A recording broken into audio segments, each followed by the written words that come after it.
अस्सलाम वालेकुम रहमतुल्लाहि व बरकातुहू। वेलकम टू नाज़रीन सामीन इकराम। उम्मीद करता हूँ आप सब लोग खैरियत से होंगे। मेरी दुआ है अल्लाह ताला की ज़ात से कि हम सब पे अपनी रहमतों का नज़ूल फरमाए और हमें अमल सालेह करने की तौफ़ीक़ अता फ़रमाए। अतिउल्लाह अतिउर रसूल पे अमल पैरा होने की तौफ़ीक़ अता फ़रमाए। रोज़मर्रा ज़िंदगी में मसाइल पैदा होते हैं, हकीकतों पर मबनी भी होते हैं और गलत बयानियाँ भी होती हैं, गैर हकीकी भी होते हैं। इन सब मसाइल्स को अंग्रेज़ी ज़ुबान में इश्यूज़ बोलते हैं। कुछ मुआशरे में पैदा होते हैं, कुछ कानून की खिलाफ वर्जी करने पर मसाइल पैदा होते हैं। तो मेरे पिछले लेक्चर में वीडियो में मैंने बताया था इश्यूज़ क्या होते हैं। सिविल प्रोसीजर कोड, दीवानी मुकदमा जात में इनको किस तरह डील किया जाता है, कोर्ट क्या करती है, किस ऑर्डर और रूल के तहत ये सारे के सारे अमल में आते हैं और केस आगे रन करता है, प्रोसीडिंग्स होती हैं, कार्रवाइयाँ होती हैं। तो आज मैं इनकी इश्यूज़ की काइंड्स यानी इकसाम बताऊंगा। कितनी किस्म के इश्यूज़ होते हैं, तनकीहात, ये मसले मसाइल कितनी किस्म के होते हैं। एक तो हकीकत पर नंबर 1 मसाइल जो मबनी होते हैं उनको इश्यूज़ ऑफ फैक्ट कहते हैं। नंबर 2 वो मसाइल इश्यूज़ तरकीहात जो लॉ की होती हैं, इश्यूज़ ऑफ लॉ यानी कानून या आइन की जब कोई बंदा खिलाफ वर्जी करता है तो इशू पैदा होता है, मसला पैदा होता है, तनकीहात बनती हैं, प्रोसीडिंग्स, कार्रवाइयाँ, प्लीडिंग्स होती हैं। ये मेन 2 इकसाम ये आते हैं under order 14, rule 1, sub rule 4, फिर आगे ऑर्डर 14, रूल 1, सब रूल 5। ये इस तरह आगे इसकी कानून ने वजाहत की है। उसके साथ ही आपसे गुजारिश करूंगा कि मेरे चैनल को आबद एडवोकेट हाई कोर्ट यूट्यूब पे इसको चैनल को सब्सक्राइब करें, मैक्सिमम अप्रिशिएट करें। ये कानूनी मालूमात फ्री ऑफ कास्ट आप तक पहुंच रही हैं। आप लोगों को किसी भी वक्त, किसी भी मौके में अपनी ज़िंदगी में, इस माशरे में रहते हुए मसाइल का सामना करना पड़ता है। इन मसाइल को कानून की ज़बान में इश्यूज़ बोलते हैं। 2 इकसाम हैं कि हकीकत पर मुबनी जो होती हैं और दूसरी जब कोई शख्स कानून की खिलाफ वर्जी करता है तो इश्यूज़ ऑफ लॉ अराइज होते हैं, पैदा होते हैं। अब इसकी मैं डिटेल थोड़ी सी बताऊंगा कि when court proceed to frame and record issues under order 14, rule 1, sub rule 5, when first hearing was heard by the court and plain and the written statement was read, and after examination of the parties as appears necessary, ascertains upon what material propositions of fact are of law the parties are at variance, किस फ़र्क पे हैं, ठीक है, तज़ाद क्या है इसमें। then the court proceeds to frame and record issues to on which the right decision of the case appears to depend। इसमें यह है कि पहले हियरिंग होती है, समाअत होती है, दोनों पार्टियों को बुलाया जाता है, दोनों के बयानात सुने जाते हैं, रिकॉर्ड किए जाते हैं कि कहाँ पे फ़र्क पैदा हुआ, किस वजह से फ़र्क पैदा हुआ, तज़ाद पैदा हुआ, इशू पैदा हुआ। उसके बाद कोर्ट जो है वो रिकॉर्ड करती है, राइट डाउन करती है, दावा और जवाब दावा कंप्लीट होते हैं। ये सारी चीज़ें मुकम्मल होने के बाद issues of law and fact under rule 14, rule 2, इसके लिए केस रेफरेंस बताऊंगा आपको। इन PLD 1962 Peshawar page 1, order 16 rule 2 of CPC is mandatory, लाजमी। दूसरा केस रेफरेंस है इन PLD 1984 Quetta, page 101। Even where issues of law and fact have both been framed, the court may at a subsequent stage, बाद में अदालत जो है बेशक वो दोनों से फैक्ट ऑफ लॉ और issues of fact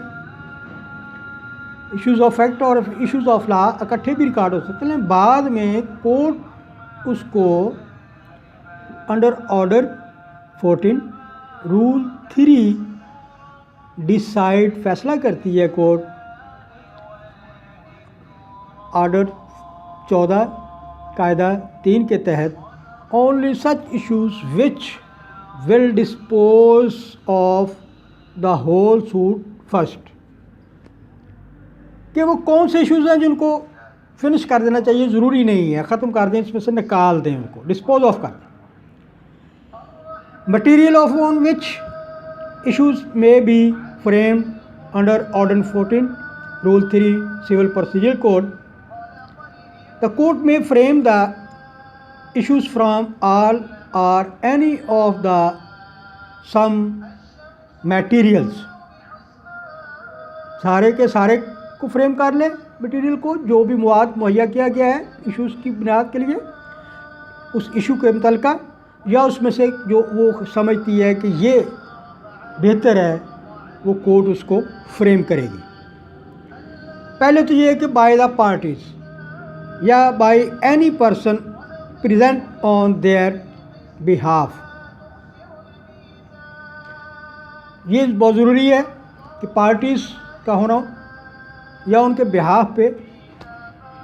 number 2। Number 3, made by the pleaders of such parties, उन दोनों पार्टियों में से उनका जो प्लीडर है, वकील है, वो भी मौजूद होना चाहिए, उसका भी तहरीर होना चाहिए उसमें।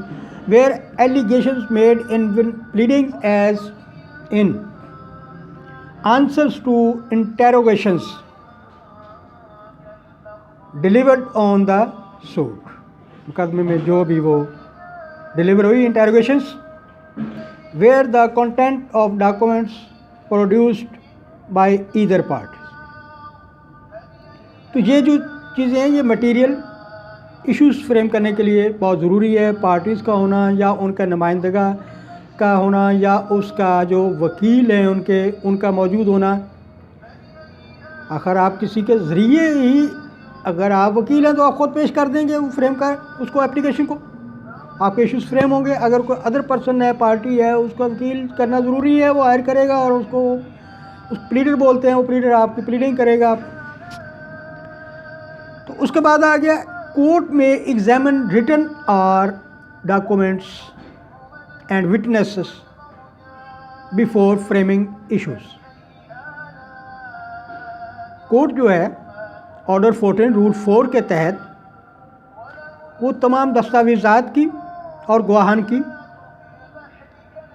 एग्जामिनेशन करेगी, तस्दीक करेगी, विटनेस और डॉक्यूमेंट्स की।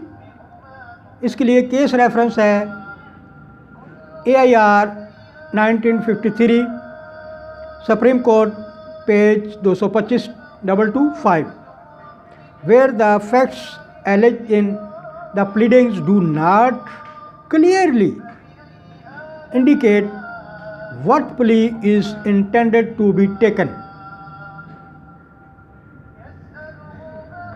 सामान्य क्रम,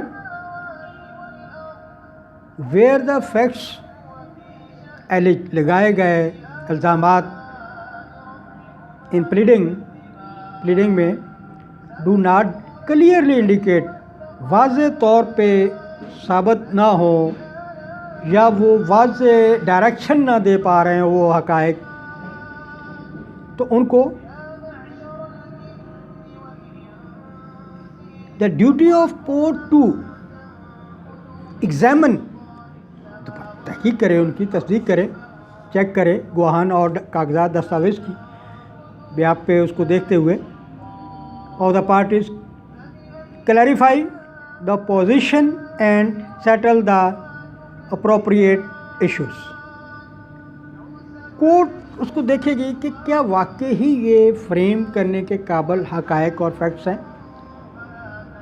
इश्यूज़ ऑफ लॉ हैं या इश्यूज़ ऑफ फैक्ट हैं, जो कि दस्तावेज़ात और गवाहान के ज़रिए साबित हो रहे हैं, तो तब वो उसको फ्रेम करेगी। अब अदालत के पास एक और अख्तियार है ऑर्डर 14 रूल 5 के तहत कि वो उसकी तरमीम भी कर सकती है, उनमें तब्दीली भी कर सकती है, यानी कि रद्द-ओ-बदल या को थोड़ी तसहीह भी कर सकती है, या स्ट्राइक आउट इश्यूज़, इसमें से कुछ या पूरे इश्यूज़ को ख़त्म कर सकती, स्ट्राइक ऑफ कर सकती है। द कोर्ट में at any time before passing a degree, ये ज़हन में रखिए कि ऑर्डर 14 रूल 5 के तहत अदालत जो है डिग्री पास करने से पहले वो जो फ्रेम किए गए हैं इश्यूज़, जो इश्यूज़ फाइनलाइज किए गए हैं, उनमें से कुछ को, एक को या सब को ख़त्म भी कर सकती है कि ये यूज़लेस हैं, यानी कि ये डिसीजन के काबिल नहीं है, यानी उसमें amend the issues or frame additional issues as it think fit. ये अदालत के इख्तियारात हैं कि उनमें तरमीम कर सकती है, स्ट्राइक आउट कर सकती है या उनमें एडिशन कर सकती है, ये अदालती इख्तियारात हैं ऑर्डर 14 रूल 5 के तहत। Strike court and issues under 14 rule 5 sub rule 2। Strike court में at any time before passing a degree, degree pass होने से पहले तरामीम हो सकती हैं, उसमें कोर्ट कर सकती है जो वो इश्यूज़ बनाए गए थे, फाइनलाइज किए हैं, फ्रेम हुए हैं, तो उसके लिए strike out any issue that appears to it to be wrongly framed or introduced, यानी गलती से इंट्रोड्यूस हो गया है वो या गलत फ्रेम हुआ तो उसको वो निकाल सकती है, ख़त्म कर सकती है अदालत, ये उसकी इख्तियारात में शामिल है।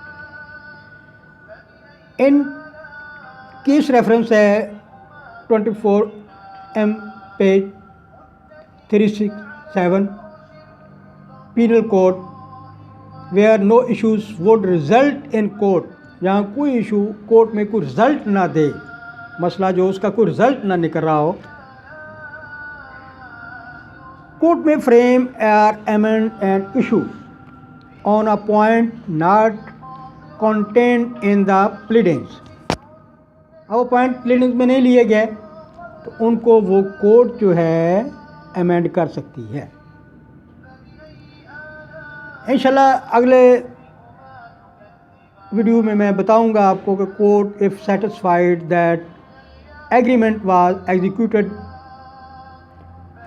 ऑन गुड फेथ में प्रोनाउंस जजमेंट।